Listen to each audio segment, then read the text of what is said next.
Agora, ainda que a gente possa focar um pouco nessa postura do Guardiola mourinhista, eu fiquei extremamente frustrado com o Mikel Arteta.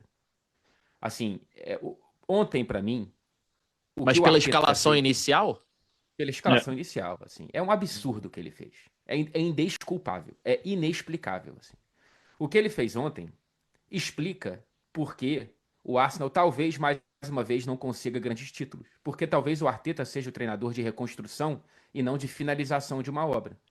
Porque o gol sai no passe que tirou da cartola o jogador que ele escolheu para ficar no banco e escalar o Mikel Merino como titular.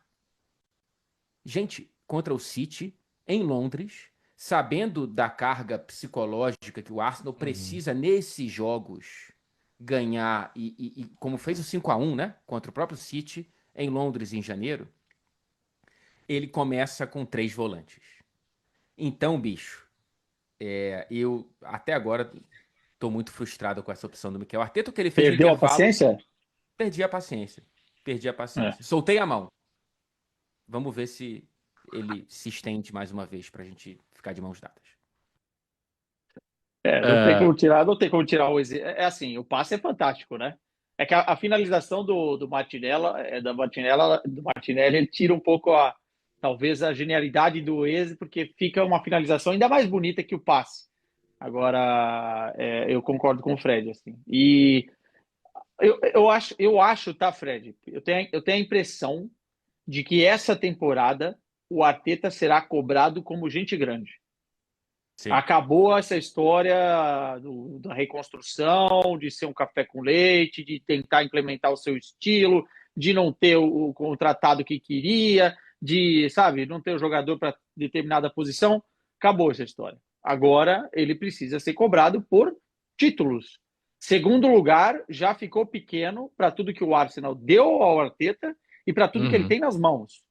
Então, eu também me frustro porque eu achei realmente que o time precisa. E eu acho que o time precisa se adaptar também às peças que tem, cara.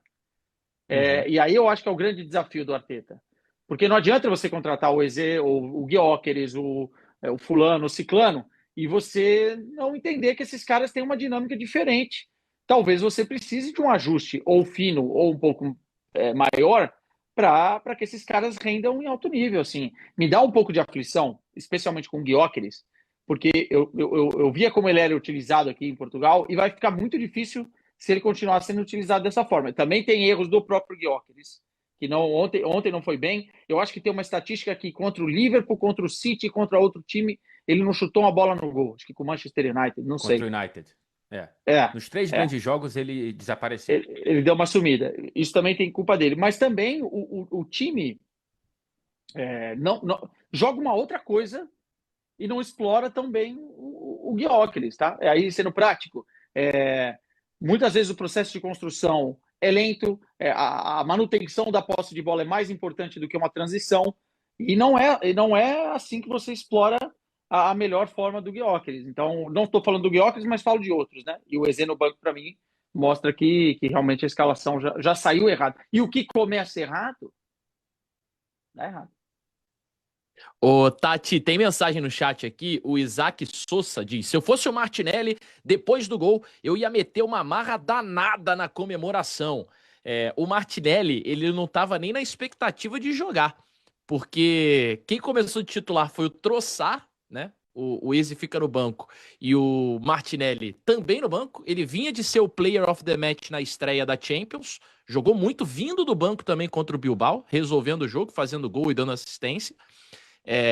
Então, assim, situação dele também fica muito insegura nesse início de temporada, com ele perdendo espaço no time, mas é ele quem tá resolvendo, né? Num Arsenal que tá meio bagunçado depois dessas contratações, assim. Eu tenho a sensação de que essa é a temporada do Arteta, né? Ele se provar o tipo de técnico que ele vai ser com um elenco completaço, né? E com um monte de jogador.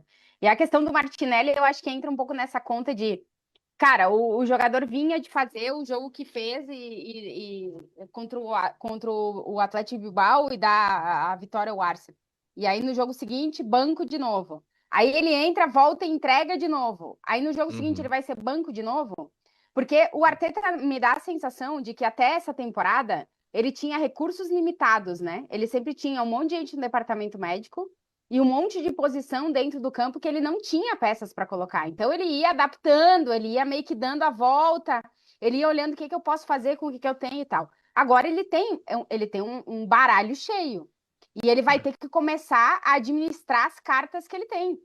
E aí, a carta Martinelli tá pedindo para entrar na mesa. E ele não tá colocando a carta Martinelli na mesa. E aí vai começar a gerar uma dúvida em relação a não só a capacidade técnica do Arteta em gerenciar, em termos de jogo, um elenco desse tamanho, mas em gerenciar em termos de equipe, né? E de minutagem, e de merecimento para jogar, e de... Porque, no final das contas, em elencos com muita qualidade, no qual tu tem mais de um para jogar em uma função, a gente também começa a olhar o técnico enquanto gestor nessa função, né? E aí eu acho que isso também vai acabar, pouco a pouco, pesando pro Arteta, que nunca esteve, na minha opinião, dentro de um contexto desse tipo. Então é uma temporada realmente para o Arteta mudar de prateleira ou para ele se manter nessa que ele está até agora.